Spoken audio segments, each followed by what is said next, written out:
یہ سارا شر کس نے پیدا کیا ہے؟ اللہ ہی نہیں، کیونکہ پیدا کیا تو تبھی آزمائش ہے نا. من شر ما خلق. ہم اللہ سے جب پناہ مانگتے ہیں تو کہتے ہیں اے اللہ ہر اس چیز کے شر سے تیری پناہ میں آتے ہیں جو پیدا تو نہیں کی ہوئی ہے. شیطان کو کس نے پیدا کیا؟ اللہ نے.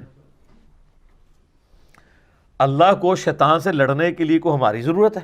2 منٹ میں گیچی مروڑ دے اس کی، لیکن نہیں، مہلت دی ہوئی ہے کیونکہ ہماری آزمائش رکھ دی ہے نا اس کو.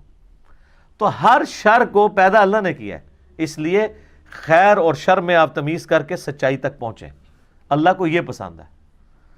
صرف خیر ہی خیر ہو تو وہ تو اللہ کے پاس آلریڈی اتنی بڑی مخلوق فرشتوں کی فارم میں موجود ہے، جو سورۃ الانبیاء میں آتا ہے کہ نہ وہ تھکتے ہیں نہ تھمتے ہیں، ہر وقت اس کی حمد اور تسبیح کرتے رہتے ہیں، اور جو اللہ حکم دیتا ہے اس کی خلاف ورزی کا وہ سوچتے بھی نہیں ہیں.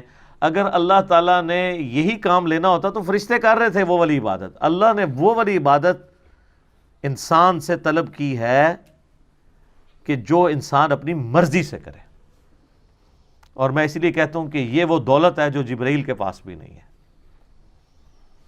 یہ کہا جاتا ہے نا ہے فرشتے سے بہتر انسان بننا. واقعی اگر انسان کا بچہ کو بن جائے. فرشتے اگر اللہ کو مانتے ہیں تو اللہ کی مرضی سے، انسان اگر اللہ کو مانتا ہے تو اپنی مرضی سے. توفیق الہی اپنی جگہ ہوتی ہے، لیکن توفیق بھی اس وقت ہوتی ہے جب انسان خود ڈیسیژن کرتا ہے. اور یہ ایک ڈیسیژن اللہ کو اتنا پیارا ہے کہ اس کے ایکویلنٹ کوئی اور چیز ہو ہی نہیں سکتی. فرشتے تو خود انسانوں کی خدمت میں لگے ہوئے ہیں سرکار. صحیح بخاری میں حدیث ہے جو آیت الکرسی پڑھ کے رات کو سوتا ہے اللہ کی طرف سے ایک فرشتہ اس کے اوپر ایز اے محافظ مقرر ہو جاتا ہے.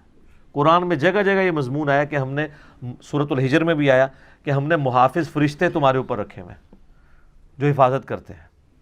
فرشتوں کو کیا کیا ڈیوٹیاں سونپی گئی ہیں. کوئی ہمارا نامہ اعمال لکھ رہا ہے، کسی کی بارش برسانے کی ذمہ داری ہے، کسی کی بادلوں کو ہانک کے لے کے جانے کی ذمہ داری ہے. یہ ساری کی ساری رسپانسبلٹی فرشتے انسان کی خدمت میں لگے ہوئے ہیں. سر یہ ساری کائنات اللہ نے انسان کے لیے پیدا کی ہے، انسان کو اپنے لیے پیدا کیا. آپ بہت قیمتی ہیں، اپنی قیمت کو جانیں.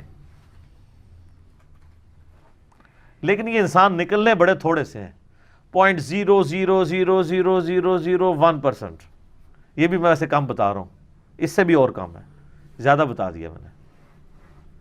اتنے اربوں میں سے ہی چند لوگ اللہ کو چاہیے.